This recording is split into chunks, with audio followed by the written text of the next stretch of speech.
திருவனந்தபுரத்துலேருந்து 61 kilometre தள்ளி போனக்காட்டிலிருந்து அகஸ்தியர் கூடம் trekking ஆரம்பிக்குது. கேரளாவில் 2வது உயரமான மலை, 6138 அடி உயரம். இந்த மலையில் அகஸ்தியர் தெரிகிறார். வரைஞ்சி காட்டுறேன். இங்கே போகணுன்னா கேரளா ஃபாரஸ்ட் டிபார்ட்மெண்ட்டில் பாஸ் வாங்கணும். அந்த லிங்கை டிஸ்கிரிப்ஷனில் கொடுத்துருக்கேன். இங்கே season trekking, off season trekking இருக்குது. ஜூன்லேருந்து செப்டம்பர் வரைக்கும் மழைக்காலங்கிறதால ட்ரெக்கிங் இருக்காது. ஜனவரியிலேருந்து மார்ச் வரைக்கும் சீசன் ட்ரெக்கிங்கும், நவம்பர் டிசம்பரில் ஆஃப் சீசன் ட்ரெக்கிங்கும் இருக்கும். ஒரு நாளைக்கு 100 பேருக்கு பாஸ் கொடுப்பாங்க. 70 ஆன்லைன் பாஸும் 30 ஆஃப்லைன் பாஸும் இங்கே வந்தால் கொடுப்பாங்க. ஃபாரஸ்ட் டிபார்ட்மெண்ட்டோட ஃபோன் நம்பரும் கீழே டிஸ்கிரிப்ஷனில் கொடுத்துருக்கேன். இதுதான் நம்மளோட ஸ்டார்டிங் பாயிண்ட். இது ஒரு 3 நாள் ட்ரெக்கிங் ப்ரோக்ராம். இங்கே வந்த உடனே ஃபாரஸ்ட் ஆஃபீஸர்ஸ் நமக்கு தேவையான இன்ஸ்ட்ரக்ஷன்ஸ் எல்லாம் கொடுத்து செக்கிங் எல்லாம் முடித்து நம்மளை ஒரு சின்ன குரூப்பாக பிரித்து ஒரு கைடு கூட அனுப்பி வைப்பாங்க. முதல் நாளில் நாம் ஒரு 17 கிலோமீட்டர் நடக்கணும். இது ரொம்ப கஷ்டமாக இருக்காது. ஏன்னா சின்ன ஏற்ற இறக்கங்களோட அருவிகள், நீரோடைகள் எல்லாம் தாண்டி போக ரொம்ப நல்லாயிருக்கும். இந்த மலையில் பிளாஸ்டிக் நமக்கு கொண்டு போக விட மாட்டாங்க. அதனால் நம்மக்கிட்ட இருக்கிற ஸ்நாக்ஸ் எல்லாம் ஒரு கண்டெய்னரில் போட்டு கொண்டு போகணும்.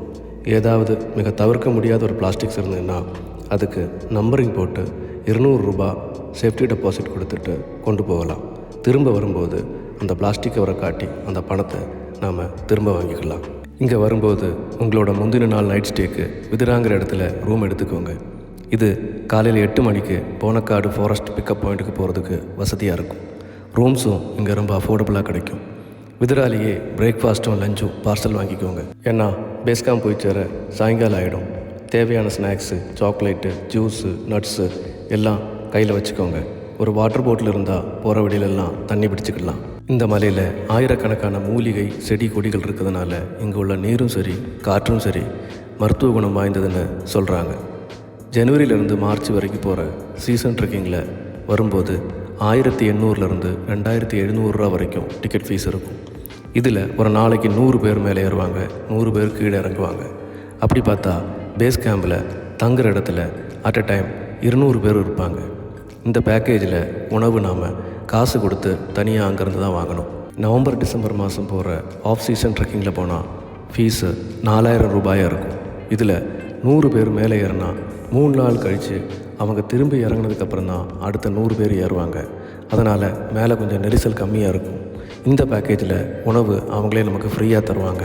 இந்த ட்ரெக்கிங்க்கு மெடிக்கல் ஃபிட்னஸ் சர்டிஃபிகேட் ஒரு MBBS டாக்டர் அல்லது அதுக்கு மேலே உள்ள ஒரு டாக்டர்கிட்ட இங்கே வர்றதுக்கு 7 நாளைக்குள்ள அடி வாங்கணும். மெடிக்கல் சர்டிஃபிகேட் ஃபார்மோட ஃபார்மேட்டும் டிஸ்கிரிப்ஷனில் கொடுத்துருக்கேன். இதுதான் நாம் நைட்டு தங்க போகிற பேஸ் கேம்ப். இங்கே ஆண்களுக்கும் பெண்களுக்கும் தனித்தனியாக ஹால் கொடுப்பாங்க. பாத்ரூம் காமனாக அந்த பக்கம் இருக்குது. இங்கே சாயங்காலம் 6லேருந்து 9 வரைக்கும் தான் கரண்ட் இருக்கும். அப்புறம் கரண்ட் இருக்காது. அதனால் நாம் பவர் பேங்கு, டார்ச் எல்லாம் கையில் வச்சுக்கிடணும்.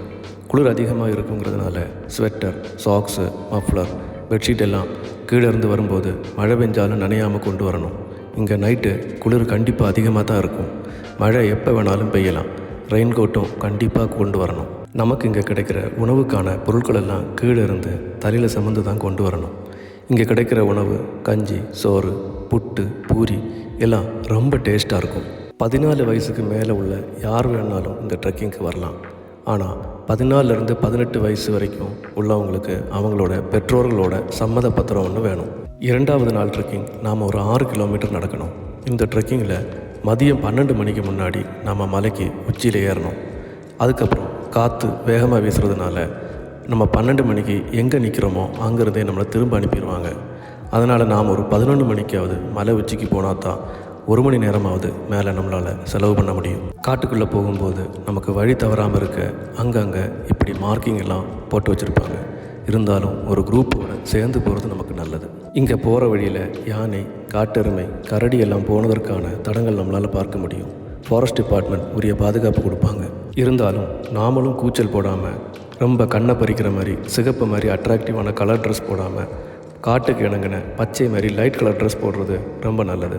ட்ரெஸ்ஸும் ஃபுல் ஸ்லீவாக இருந்தால், ஃபுல் கவராக இருந்தால் நமக்கு ரொம்ப நல்லது. ஏன்னா வெயில் அதிகமாக இருக்கிறதுனால சன்பேர்ன் வரதுக்கு வாய்ப்புகள் இருக்குது. ரத்தம் குடிக்கிற அட்டைப்பூச்சி நிறையா இருக்கிறதுனால உப்பு, சானிடைசர்லாம் வச்சுருக்கிறது நமக்கு தேவையானது. ரூமில் துணி காய போட சின்ன கயிறு ஒன்று வச்சுக்கோங்க. ட்ரெக்கிங் போல் இருந்தால் நல்லது. இல்லைன்னா கீழே ஸ்டார்டிங் பாயிண்ட்லேருந்தே ஒரு கம்பு எடுத்துக்கோங்க.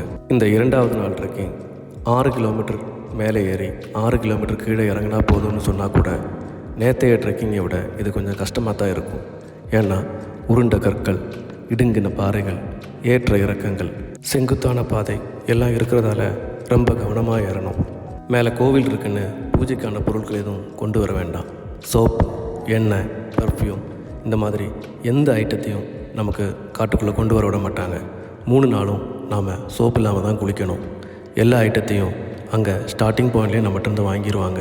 இந்த காட்டோட தனித்தன்மை என்னென்னா, இது இந்த 3 நாளில் நமக்கு எல்லா கிளைமேட்டையும் காட்டிடும். மழை, பனி, வெயில் அப்படிங்கிற எல்லா கிளைமேட்டையும் நம்மளால் இங்கே பார்த்து உணர முடியும்.